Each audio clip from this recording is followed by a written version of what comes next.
Hi, I will be presenting about MFRS 8 operating segment. This standard was issued by the Malaysian Accounting Standard Board (MASB) in July 2009. It applies to companies that are publicly traded, those issuing security, or those that voluntarily provide segment information. Basically, MFRS 8 defines an operating segment as a part of a company that earns revenue and incurs expenses, where the results are regularly reviewed by the Chief Operating Decision Maker or CODM to make decisions about performance and resource allocation. MFRS 8 helps users of financial statement understand how a company performs in different parts of its business, assess risk and return, and make better decisions. In Fraser and Neff Holding Berhad, the CODM is Mr. Lim Yu Ho, who has been the Chief Executive Officer since 2014. He is responsible for overseeing and driving the group business growth strategies across all operations. Before becoming the CEO, he held several senior roles, such as Assistant General Manager of Corporate Planning and Business Development and Senior Manager of New Venture. So, Mr. Lim represents the function of the CODM because he makes important strategic decisions and monitor the performance of FNN different business segments. In Ajinomoto Malaysia Berhad, the Chief Operating Decision Maker or CODM is Tan Sri Datuk Dr. Teo Xiang Liang, the company's chairman. He was the first appointed to the board in 2001 and became the chairman in 2020. With over 20 years old of leadership experience, Tan Sri Teo provides strategic direction and governance oversight. He leads the board in setting a long-term goals and ensure the strong corporate governance and support the managing director and management team in achieving sustainable growth and stakeholder confidence. Now, I will be explaining about the Chief Operating Decision Maker, also known as CODM. So, the CODM is not necessarily one specific person, but rather a function within the company. This function involves allocating resources to different operating segments, and they are assessing performance. Basically, the CODM is the person or group that makes strategic decisions about the company's various segments. Depending on the company, the CODM can be the CEO, the Chief Operating Officer, the Senior Management Team, or even the Board of Directors. The first one is business segment. Ajinomoto Malaysia operates through two main business segments that represent its core activity. The consumer business segment focuses on producing and distributing household seasoning products like Ajinomoto to meats and Suri Aji. Meanwhile, the industrial business segment produces MSG and seasoning for industrial and commercial use. Together, this segment forms the foundation of Ajinomoto operation and revenue. This slide shows Ajinomoto segment information from its annual report. In 2023, the consumer segment recorded revenue of RM462.1 million, while the industrial segment contributed around RM141.7 million. In 2022, the consumer segment recorded RM363.7 million and the industrial segment recorded RM121 million. So both segments show an increase in revenue in 2023, which reflects the stronger demand and improved business performance overall.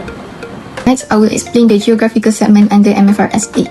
This refers to the requirement for companies to disclose their revenue and non-current assets based on different geographical areas, such as their home country and other countries where they operate.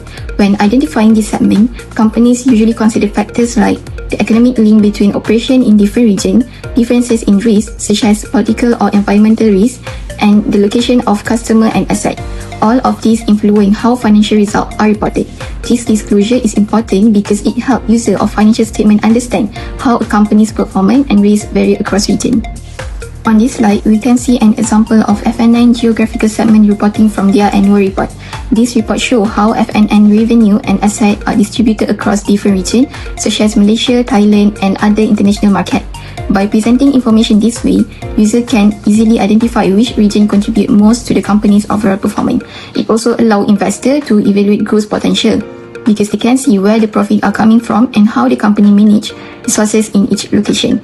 In short, this type of disclosure gives a clear and transparent view of the company's performance across regions, helping investors make more informed decisions. The first one is better understanding of performance and risk. From this segmented data, we can see how MFRS 8 reporting help users understand company performance. By separating results by segment, it's easier to identify which areas are growing and which are more profitable. For the financial year ended 31 March 2023, Ajinomoto Malaysia achieved a total revenue of RM603.7 million compared to RM484.7 million in 2022. This shows a significant improvement in overall performance and reflect how both business segments contribute to the company growth under effective management and strategy. For the second benefit, segmental reporting improves decision-making and transparency. Companies like FNN report their result by region, so users can clearly see which country contribute more to the business. If you look at the snippet I included, you will notice the profit figure for Malaysia is higher than Thailand. Since the results are separated by geographical segment, users can directly compare the performance of each region.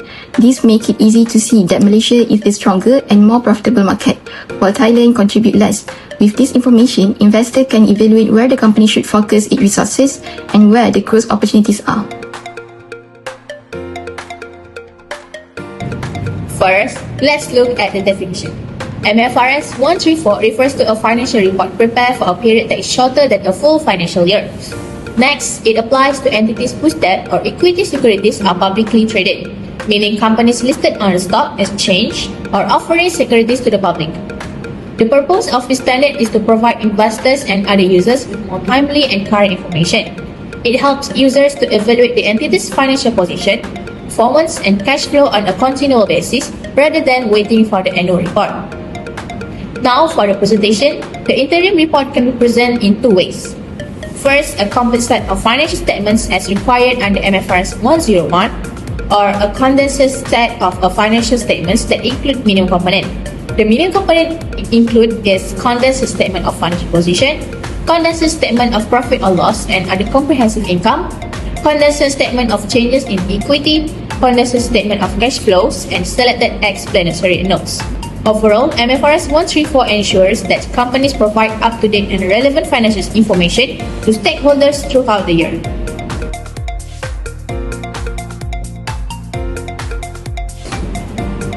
So now, let's move to Dash-Daily Milk Industry Berhad, or we can call as DLMI, and its major events during the reporting period, which primarily relate to its massive operational transition and financial risk management. First, the LMI continued the accelerated depreciation of assets at its Petaling Jaya factory as it prepares to transition operation to the new Bandar and Snack manufacturing site. The strategic investment is substantial. The company has committed 340.5 million ringgit as part of its 2021 until 2025 plan for the new facility, significantly increasing the group's non-current asset and capital commitments. This transition, along with a one-off staff termination expense amounting to 5.1 million ringgit, lead to an 8.9% decrease in profit compared to the first quarter of 2022. The second notable event is the company's proactive approach to managing foreign currency fluctuation. To mitigate exposure to the volatile USD exchange rate and high raw material costs, the company actively used derivative financial instruments.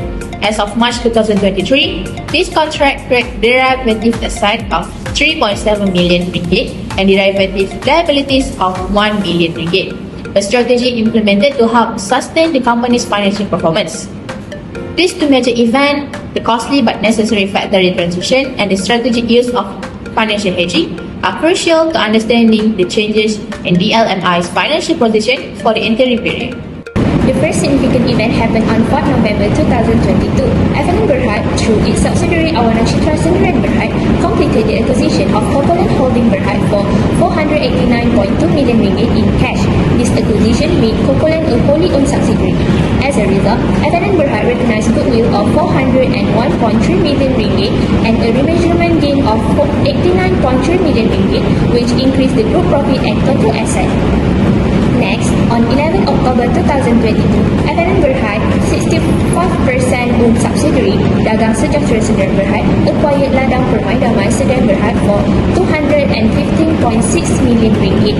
This was treated as an asset acquisition, which led to recognition of 213 million ringgit in right-of-use asset and higher borrowing of 100 million ringgit. This transaction increased the group asset and funding costs. In conclusion, this significant event reflects FNN Berhad expansion strategy through acquisition, which strengthened its asset base and overall financial position. Let's examine Dash-Daily Milk Industry Berhad. As you can see from the slide, their financial year ends on December 31st. For interim reporting, we are comparing the current period against the comparative period. The fundamental principle is that each element of the current period must be compared with the corresponding period in the prior financial year. Let's look at the quarterly statement, specifically for the 3-month period, which is the current quarter. For the statement of comprehensive income, the current period is 1st January to 31st March 2023. This is compared to the corresponding period in the previous year, which is 1st January to 31st March 2022. The statement of financial position and the statement of changes in equity are presented at a specific date. The current period is as at 31st March 2023 and is compared to the end of the previous financial year, which was 31st December 2022. Finally, the statement of cash flow for the current period is from 1st January to 31st March 2023, compared with the same period in prior year, which is 1st January to 31st March 2022. This consistent comparison allows investors and analysts to accurately assess the company performance trend. Next, we move to F&N Berhad. Their financial year is different, ending on September 30th.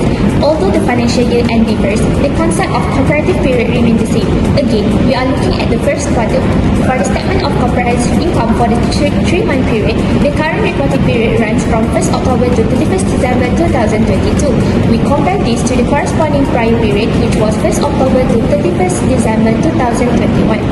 For the statement of financial position and the statement of changes in equity, the current period is reported as at 31st December 2022, and this is compared to the end of the last full financial year, which was 30th September 2022.